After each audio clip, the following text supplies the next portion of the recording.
Hello दोस्तों, इस video में हम डिस्कस करेंगे बच्चे और बचपन का यूनिट 7 जिसका नाम है बच्चों के अध्ययन के तरीके। 10 नंबर का यूनिट है दोस्तों और इसमें दो टॉपिक आपको ज़रूर से याद कर लेने हैं। पहला तो एक अवलोकन के बारे में कुछ टॉपिक्स हैं, उनको हम डिस्कस करेंगे इस वीडियो में और उनको आपको ज़रूर से याद ही कर लेना है।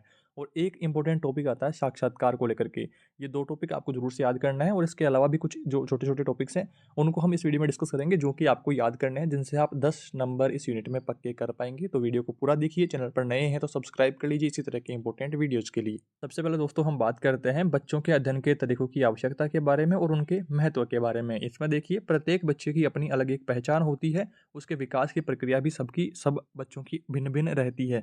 19वीं सदी के आरंभ में जैसे जैसे मनोवैज्ञानिकों का ध्यान व्यक्तिगत विभिन्नताओं की उत्पत्ति, उनके स्वरूप एवं समस्याओं की ओर अग्रसर हुआ, बच्चों के अध्ययन की आवश्यकता महसूस होने लगी। इसके बाद में देखिए, इतना ही नहीं, जीवन के समस्त पहलुओं में विभिन्नताओं के साथ साथ बच्चों के मानसिक स्तर, व्यक्तिगत गुणों, योग्यताओं, क्षमताओं, रुचियों, उपलब्धियों इत्यादि में भी विभिन्नता दिखाई देने लगी। ऐसी स्थिति में मनोवैज्ञानिकों के ऐसे अध्ययन के तरीकों की आवश्यकता का अनुभव हुआ जो व्यक्तिगत विभिन्नताओं के प्रत्येक पहलू का अध्ययन कर पाने में सक्षम हो। इसके परिणाम स्वरूप अन्वेषण शुरू हुआ, प्रायोगिक कार्य होने लगे, फिर धीरे धीरे बच्चों के अध्ययन हेतु उपकरणों का उपयोग होना शुरू हुआ। उपकरणों की सहायता से व्यक्तियों के मानसिक व दैहिक दोनों ही पहलुओं का मापन और उनका मूल्यांकन किया जाने लगा। अतः इस प्रकार समय परिवर्तन के साथ साथ जैसे जैसे व्यक्तिगत विभिन्नताओं के जटिल रूप को महत्व दिया जाने लगा, वैसे वैसे उपकरणों की आवश्यकता अनुभूत होने लगी और तदनुसार उसमें परिवर्तन भी लगातार होते रहे। इसके अतिरिक्त विद्यार्थियों को जानना, उनकी रुचियों को जानना, उनकी विभिन्न समस्याओं का समाधान करना, विद्यार्थी के व्यक्तिगत अनुभवों पहलुओं को जानना, उनके दृष्टिकोण व अभिवृत्तियों को पहचानना आदि के लिए उपकरणों का होना आवश्यक है। हम यह भी जानते हैं कि किसी बच्चे की अधिक प्रतिक्रियाएं कुछ हद तक व्यक्तिगत कारणों तथा कुछ हद तक पर्यावरणीय, सामाजिक या फिर आर्थिक कारणों से भी प्रभावित होती है। ऐसी स्थिति में शिक्षक मार्गदर्शक के रूप में बच्चों की अधिगम प्रक्रिया व समायोजन में आने वाली समस्याओं व चुनौतियों को जान करके उनकी सकारात्मक व प्रभावी सहायता कर सकता है। इसके बाद में अगला बिंदु देखिए, अवलोकन विधि के बारे में हम बात करते हैं। अवलोकन में किसी व्यक्ति के व्यवहार या उनकी रुचियों या फिर भावात्मक जो उतार चढ़ाव होता है आदि को ध्यानपूर्वक देख करके उसके संबंध में राय हम बनाते हैं, अवलोकन उसका करते हैं। व्यक्ति के व्यवहारों का अवलोकन व्यक्ति के अध्ययन में अत्यधिक सहायक होता है, अत्यधिक सहायता प्रदान करता है और अवलोकन के द्वारा विभिन्न प्रकार के व्यवहारों एवं क्रियाओं का विवरण प्राप्त होता है जिन्हें निश्चित समय पर और समय समय पर प्राप्त किया जाता है। इस प्रकार अवलोकन विधि के अंतर्गत एक निश्चित अवधि में अनेक दिनों तक किसी व्यक्ति के कार्यों एवं व्यवहारों का अध्ययन करते हैं और उनके विषय में लेख लिखते हैं। यह विधि न केवल एक व्यक्ति के अध्ययन में वरन व्यक्तियों के समूह के अध्ययन में भी उपयोगी रहती है। अवलोकनकर्ता अपनी समस्त ज्ञानेंद्रियों का उपयोग इस कार्य में करता है। कुछ परिभाषा के तौर पर हम बात करते हैं। आइए देखिए, अवलोकन शब्द अंग्रेजी भाषा के ऑब्जर्वेशन का पर्यायवाची है। यहाँ इसका अर्थ देखना या फिर अवलोकन करना या फिर निरीक्षण करना होता है। गुडे व हेट ने इसके अंतर्गत मत दिया है कि विज्ञान का प्रारंभ अवलोकन से होता है तथा इसकी पुष्टि के लिए अवलोकन में ही लौटना पड़ता है। ये कथन आपको ध्यान रखना है। इसके बाद में प्रोफेसर C.A. मोजर का कथन आपको ध्यान रखना है कि ठोस अर्थ में अवलोकन में कानों तथा वाणी की अपेक्षा आंखों के प्रयोग की स्वतंत्रता होती है। ये कुछ कथन आपको ध्यान रखना है। उपयुक्त परिभाषाओं के अध्ययन से यह स्पष्ट हो जाता है कि एक अवलोकन विधि प्राथमिक सामग्री के संग्रहण की ही प्रत्यक्ष विधि है। इसमें नेत्रों के माध्यम से नवीन अथवा प्राथमिक तथ्यों का विचार पूर्वक संकलन किया जाता है।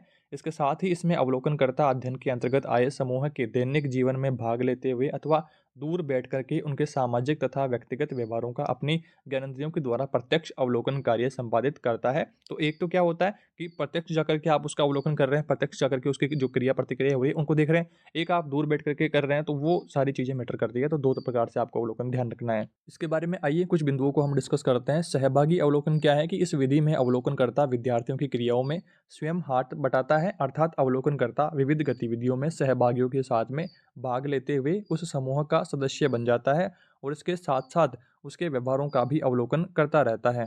यहाँ इस अवलोकनकर्ता का क्रियाओं में हाथ बटाने का जो मुख्य उद्देश्य है वह व्यवहारों को स्वाभाविक तरीके से प्रभावित करने, ठीक ढंग से वस्तुनिष्ठ प्रेक्षण करने से है।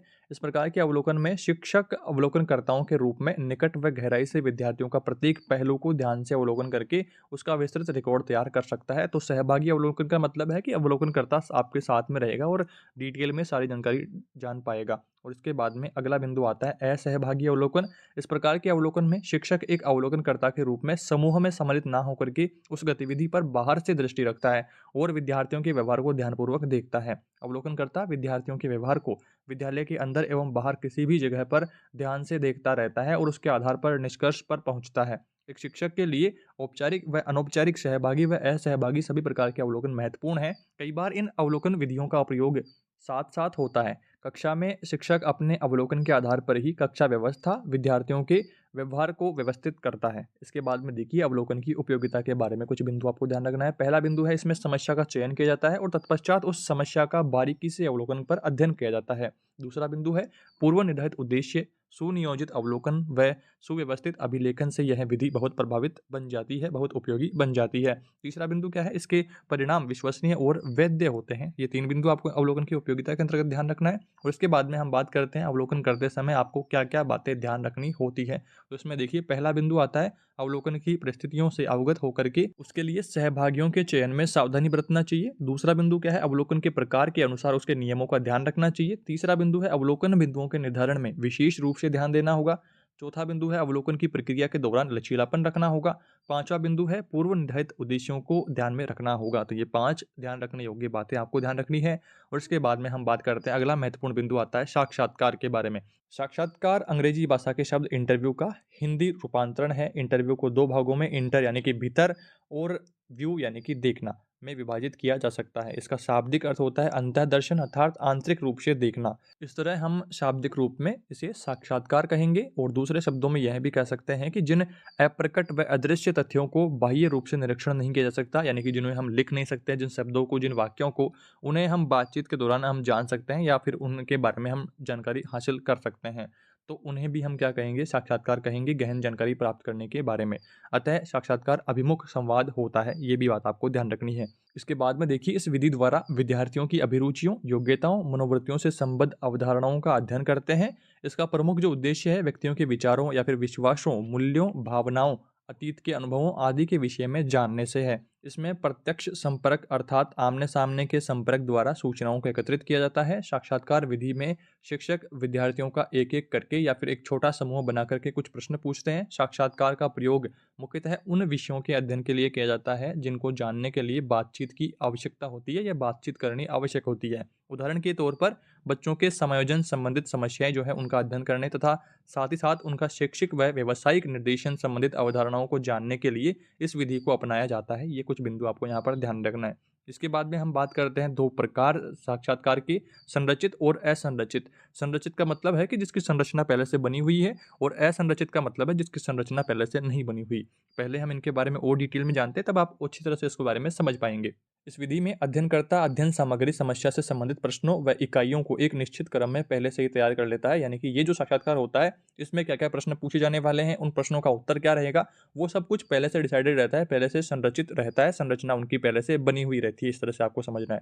साक्षात्कार के समय यह सूचनादाता से यह प्रश्न उसी क्रम के आधार पर पूछता है जिस तरह से पहले से डिसाइडेड रहता है। साक्षात्कार की प्रकृति इस विधि में नियंत्रित रहती है। जो पहले से हमने सब कुछ डिसाइड कर रखा है तो नियंत्रित रहेगी। और इसके बाद में दूसरा प्रकार देखिए, असंरचित का मतलब है कि फेस टू फेस हम आकर के बैठ जाएंगे बिना किसी तैयारी के और एक स्वतंत्र टॉपिक पर बात करेंगे और स्वतंत्र आप उसका क्वेश्चन पूछेंगे, स्वतंत्र ही उसका आंसर देंगे। तो इस तरह से इनका कोई भी रूपांतरण पहले से तैयार नहीं होता है। वह प्रश्नों के स्वरूप साक्षात्कार के दौरान अपने मन से निर्धारित करता है, यानी कि पहले से डिसाइडेड नहीं होता है। कोई भी पूर्व तैयारी की जरूरत नहीं होती है। इसमें संख्या पहले से निश्चित नहीं होती है।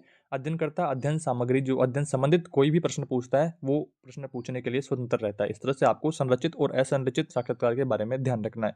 इसके बाद में हम दोस्तों अब बात करते हैं साक्षात्कार की प्रक्रिया के चरणों के बारे में। पहला चरण है साक्षात्कार की तैयारी, दूसरा चरण है साक्षात्कार का संचालन, तीसरा चरण है आलेखन व प्रतिवेदन व विश्लेषण। इसके बारे में हम डिस्कस करते हैं। आइए सबसे पहले बात करते हैं साक्षात्कार की तैयारी से संबंधित। इस चरण में साक्षात्कार के विषय एवं उसके उद्देश्यों के अनुरूप पूर्व तैयारी की जाती है। उदाहरण के तौर पर साक्षात्कार देने वाले व्यक्ति से अनुमति, साक्षात्कार का समय, चर्चा के विषय बिंदु, स्थान आदि से संबंधित तैयारियां पर ध्यान दिया जाता है।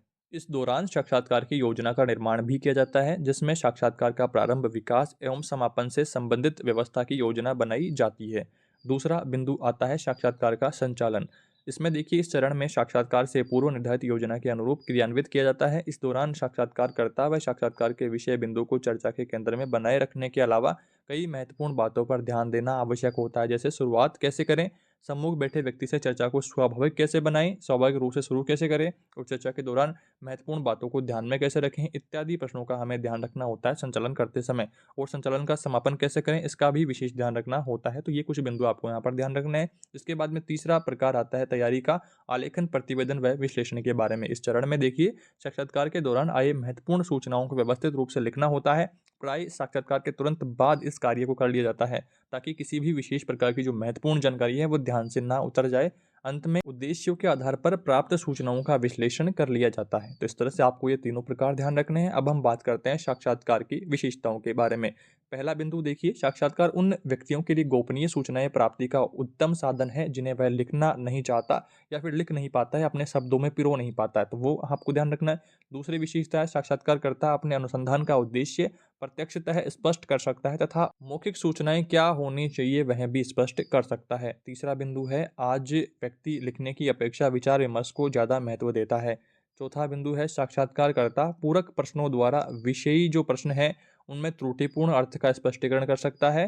पांचवा बिंदु है साक्षात्कार के द्वारा अनुसंधानकर्ता विषय को प्रेरित करके अनुभवों को प्राप्त कर सकता है जो कि सामान्यतः नहीं मिलते हैं। छठा बिंदु है साक्षात्कार में इच्छानुसार सभी प्रश्नों के उत्तर लिए जा सकते हैं जबकि प्रश्नावली में आधे छूटते हैं और आधे प्राप्त नहीं होते हैं। सातवां बिंदु है इसमें एक प्रकार की सूचना को विभिन्न अवस्थाओं में अनेक प्रकार से प्राप्त किया जा सकता है, कैसे भी तोड़ मरोड़ करके शब्दों को रूपांतरित किया जा सकता है। आठवां बिंदु है साक्षात्कार के द्वारा भाषा की कम समझ रखने वालों तथा बच्चों को अशिक्षितों आदि से भी सूचनाएं प्राप्त की जा सकती है जिनको लिखना नहीं आता हो, बेसिकली इस तरह से आपको ध्यान रखना है। और उपयुक्त विशेषताओं के कारण ही साक्षात्कार अन्य उपकरणों से श्रेष्ठ माना जाता है। इस तरह से कुछ विशेषताएं भी आपको ध्यान रखनी है। इसके बाद में आगे बढ़ते हैं। अगला महत्वपूर्ण प्रश्न आता है हमारे सामने साक्षात्कार की सीमाओं को लेकर के।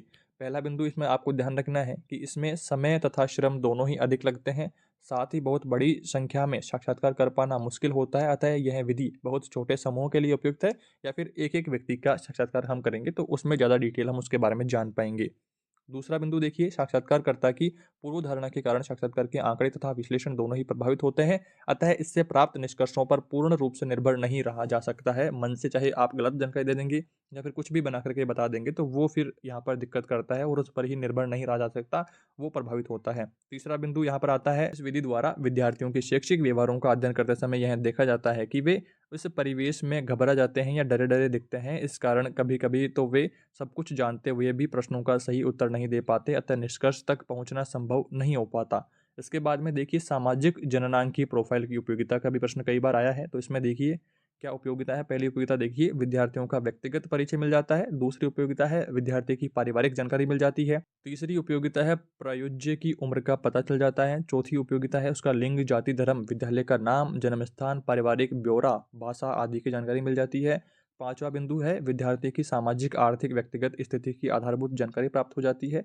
छठा बिंदु है उस माहौल का पता चल जाता है जिसमें वह अपना अधिकांश समय व्यतीत करता है। तो ये प्रोफाइल की उपयोगिता रहती है, उसके बारे में कंप्लीट जानकारी हमें मिल जाती है। इसके बाद में अगला महत्वपूर्ण प्रश्न आपके पूछा जा सकता है कि क्लिनिकल विधि क्या होती है। इसमें देखिए जीन पियाजे ने अपने अध्ययन के लिए साक्षात्कार विधि का प्रयोग किया था। उनके प्रयोग ने बच्चों के अध्ययन के लिए साक्षात्कार विधि के महत्व को रेखांकित किया है। पियाजे ने बच्चों के विचारों के विस्तार के लिए वार्तालाप का तरीका अपनाया। पियाजे ने नैदानिक साक्षात्कार का उपयोग बच्चों के संज्ञानात्मक पक्ष का अध्ययन करने में किया जाता है और इसके अलावा बाल विकास के अन्य क्षेत्रों में भी इसका उपयोग किया जाता है। तो ये कुछ बिंदु आपको इस यूनिट में ध्यान रखने हैं। उम्मीद करता हूँ आपके सारे डाउट्स इस वीडियो में दूर हुए हैं। फिर भी आपका कोई डाउट रहता है, फिर भी आपकी कोई समस्या रहती है, कमेंट करके जरूर बताइए। चैनल पर नए हैं तो सब्सक्राइब कर लीजिए इसी तरह के इंपॉर्टेंट वीडियोस के लिए। और फर्स्ट पेपर की बाकी सब यूनिट्स को देखने के लिए प्लेलिस्ट ऑप्शन पर जाइए। प्लेलिस्ट में आपको सभी वीडियोस यूनिट बाय यूनिट मिल जाएंगे क्रम से, जिनको आप देख करके अपने फर्स्ट पेपर की तैयारी को मजबूत कर पाएंगे और अच्छे नंबर्स इस पेपर में आप ले पाएंगे। इस वीडियो में दोस्तों इतना ही, जल्दी मिलेंगे अगले पेपर के साथ। Thank you for watching this video.